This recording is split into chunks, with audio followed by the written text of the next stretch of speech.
Hello and welcome to another episode of How Not to Write a Novel.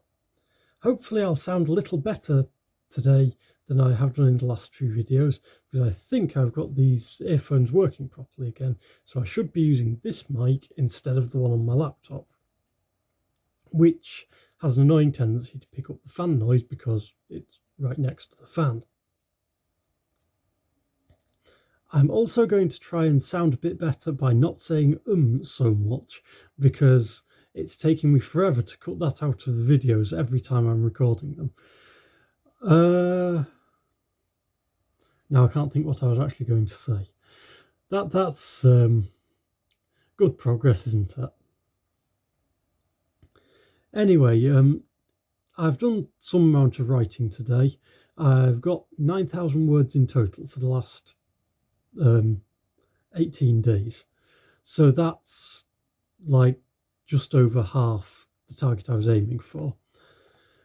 Doing these videos has taken up more time than I expected, but it's also making me think about what I'm writing and giving me an excuse to second guess myself. So I think that probably helps.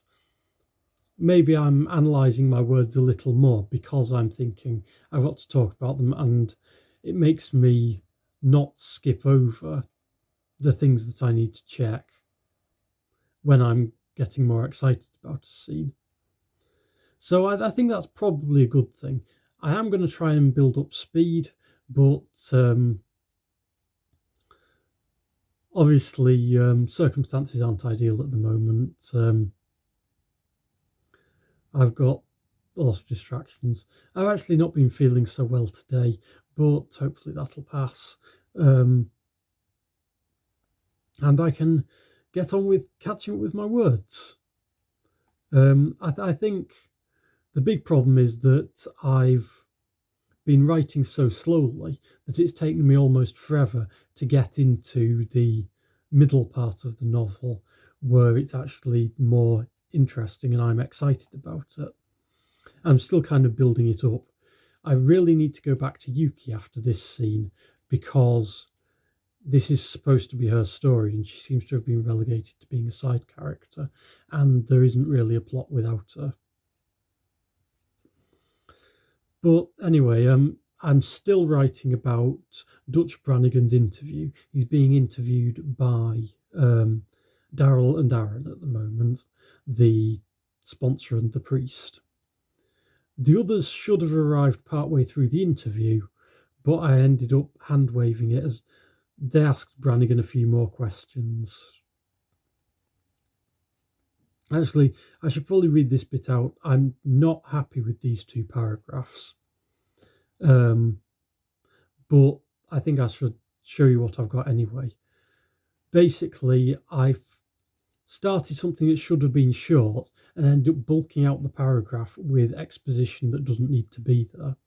So I need to work out what the reader actually needs to know and figure out if there's anywhere I can put those details in anywhere else, so that it's not just a narrator character dumping a load of info on the reader. They asked Brannigan a few more questions about previous experience with unnaturals, but there seemed to be little reason not to accept him into the group. He could go into a whole lot more detail about the Shapers, but it didn't take long for Daryl to realise that the name meant the illusion-wielding spirits who were referred to as Sandmasters in some of his books. Among the people who knew that unnaturals existed, there might be a dozen different names for the same kind of monster, and Aaron was surprised that both the others had actually expected to spend 20 minutes running down a list of unnaturals they'd heard of to agree on a common set of names. Tinkers, Shapers, and Wild Men could just as easily be Gremlins, Sandmasters, and Savages. Ghouls and Drinkers were the same names for both. Brannigan had heard stories of shamans and golems, but seen nothing to say that they were any more than fairy tales. And both had heard the names from a friend of a friend of other unnatural groups, labels that were nothing more than a name. Aaron was in the dark here. He was a priest, and he felt like he should have access to some kind of decent records about creatures of the night. But all they had were myths and legends, stories that the unnaturals had deliberately allowed to become mangled as they were passed from generation to generation. No matter how well intentioned the author, books on hunting drinkers were stuffed with nonsense about garlic and holy symbols, charms had never worked, and the church was no more skilled than anyone else at keeping the lies and misinformation out of their books. That was why even the word vampire was taboo in most gifted communities. It could lead people to misunderstand what they were dealing with, and a moment's confusion could be fatal. Now, I think that's useful information the reader needs to know, but I don't want to have it all in a 2-paragraph dump, because in a paperback that would be almost a whole page, and I think the reader might be starting to get bored by the time they've read a page without anything happening. I think if I could fit it into the conversation so it's carrying over something about the people's personalities as well, showing us what kind of people they are, then it would be more acceptable. But like this, I think I do need to change it. I'm going to wrap up this interview soon. I'm not sure now if I should have Julian and Alex come in during the interview or show up 5 minutes too late, in which case, because they're not there, Julian's going to be angry, Alex is going to be maybe a little excited, wondering what kind of person this new guy is. She's also going to be mad with Julian for not telling her that they had this interview.